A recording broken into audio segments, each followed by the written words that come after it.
बात करेंगे कुछ मुल्क की माशी सूरत हाल पर। जब प्राइम मिनिस्टर पाकिस्तान की तरफ से आज गर्चे की अनाउंसमेंट कर दी गई है कि पेट्रोल और डीजल की कीमत में रिकॉर्ड कमी की गई है। पेट्रोल 74 रुपीज़ लीटर सस्ता किया गया है, हाई स्पीड डीजल 67 रुपीज़ पर लीटर। और लेकिन इसके साथ साथ जो महंगी तवानाई थी वो मुल्क की माशी तरक्की की राह में एक भी बड़ी रुकावट तस्वूर की जाती है, जिससे महंगाई बढ़ती है, आम आदमी की क़ुव्वत ख़रीद कम होती है, जिससे माशी सरगर्मियाँ मुतासिर होती हैं।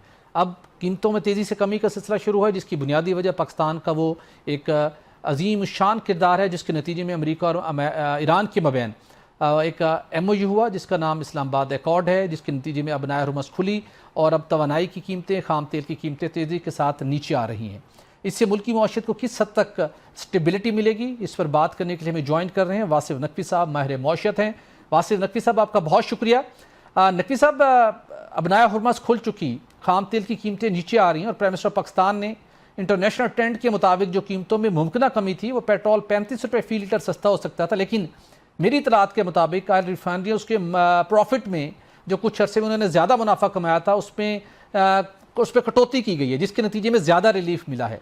ये जो पेट्रोल और डीजल कीमत में कमी है, ये आम आदमी की क़ुव्वत ख़रीद को बढ़ाने, महंगाई को कम करने और मुआशी सरगर्मियों को थोड़ा सा एक पुश देने में कितना माविन साबित होगा? Thank you very much. आपने बिल्कुल सही फरमाया। ये जो प्राइसेस हैं इसकी क्रूड ऑयल की, वो अभी तो एक चूंकि MOU साइन हुआ है और ये एक फाइनल डॉक्यूमेंट नहीं कंसिडर किया जाना चाहिए, बिकॉज अभी जो हालात चल रहे हैं उससे ये लगता है कि ये फ्रेजाइल एग्रीमेंट है और ये परमानेंट सेटलमेंट नहीं है। और इंतज़ार करना चाहिए पाकिस्तान गवर्नमेंट को उस वक्त तक जब तक कोई परमानेंट एक नोटिफिकेशन या कोई ऐसी सूरत हाल नहीं बन जाती जिससे ये साबित हो सके कि US ईरान जो वॉर है वो एक नहज पे पहुंच गई है। और उसका भी इम्पैक्ट फौरन आना जाहिर है कि वो मुमकिन नहीं है। ओवरनाइट चेंजेस नहीं आएंगी इसके अंदर, it would take some time. ये जो प्राइसेस हैं फौरन पास ऑन करना गवर्नमेंट के लिए भी पॉसिबल नहीं है और करनी चाहिए भी नहीं है इसमें।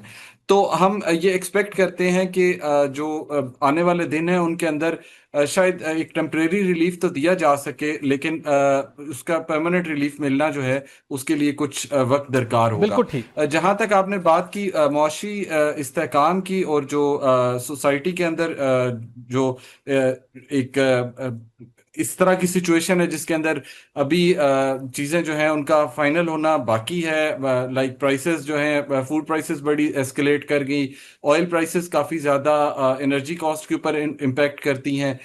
इसी तरह जो बाकी हमारी रिजर्व्स हैं, अपना डॉलर रेट है, एक्सचेंज रेट बाकी करेंसीज का है, उनका सब का इम्पैक्ट इसी पैक्ट के ऊपर है। और लाइकवाइज हम एक्सपेक्ट कर रहे हैं कि जैसे जैसे चीज़ें आगे फ्लो करती हैं ये अनफोल्ड होता जाएगा सिलसिला जो है बिल्कुल इसका। ठीक। अच्छा सर, मैं जानना चाहूँगा, ईरान से पाबंदियाँ ख़त्म होने जा रही हैं, ईरान के अंदर बहुत ज़्यादा पोटेंशियल है पाकिस्तान के लिए, बिलखसूस एनर्जी प्रोडक्ट्स और कुछ दीगर प्रोडक्ट्स के हवाले से। और इसी तरह पाकिस्तान में बहुत सी प्रोडक्ट्स, बहुत से सेक्टर्स ऐसे हैं जहाँ ईरान के लिए बहुत ज़्यादा अट्रैक्शन है।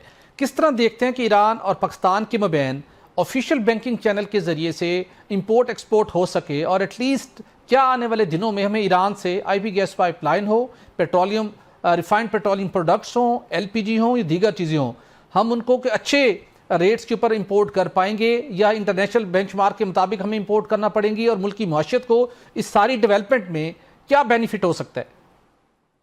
जैसे आपने खुद जिक्र किया है कि ईरान पाकिस्तान गैस पाइपलाइन का जो मंसूबा था वो ईरान की तरफ से काफ़ी हद तक कंप्लीट कर लिया गया। और अगर हम बैक इन 2012 इसका तज्जिया करें तो उनकी साइड से जो पाइपलाइन का काम था वो तकरीबन मुकम्मल हो चुका हुआ था। पाकिस्तान को थोड़ा सा इसमें सीरियसनेस दिखाने की ज़रूरत है। ईरान के अंदर काफ़ी पोटेंशियल है, लाइकवाइज पाकिस्तान के अंदर भी है। हमारी भी जो सॉल्ट माइंस हैं, हमारा कोल है, ऐसी काफ़ी सारी नेचुरल प्रोडक्ट्स हैं जो हम ईरान के साथ आई मीन एक्सपोर्ट कर सकते हैं। लेकिन जो ईरान की तरफ से क्रूड ऑयल है या गैस है उनकी, उससे पाकिस्तान अच्छा खासा फ़ायदा उठा सकता है। ये अगर पाकिस्तान की ट्रेड उनके साथ स्टार्ट हो जाती है, और जैसे हमारी नेबरिंग कंट्रीज के अंदर पहले ट्रेड होती रही है, अफगानिस्तान के साथ भी और कुछ हद तक हमारी इंडिया के साथ भी ट्रेड रही है, उस तरह अगर हम ईरान के साथ ट्रेड स्टार्ट कर लेते हैं तो विन विन सिचुएशन होगी दोनों कंट्रीज के लिए। ऐसे बहुत सारे फूड प्रोडक्ट्स हैं जो पाकिस्तान से बाहर एक्सपोर्ट किए जा सकते हैं। हमारा मीट मलेशिया तक जा रहा है। हमारे प्राइम मिनिस्टर ने मलेशिया के साथ एक कॉन्ट्रैक्ट साइन किया जिसके जी। अंदर हम अपना मीट जो है उनको एक्सपोर्ट करेंगे, और ऐसे बहुत सारे प्रोडक्ट्स हैं। हमारा कपड़ा जो है वो यूरोपियन कंट्रीज के अंदर, यूके वगैरह तक भी एक्सपोर्ट होता है। बिल्कुल ठीक। उनके साथ भी हमारे काफी सारे डील्स हैं, जो I mean preferential treatment treatment है जो है जी। पाकिस्तान को मिलता है। इसी तरह ईरान के साथ भी साइन किया जा सकता है।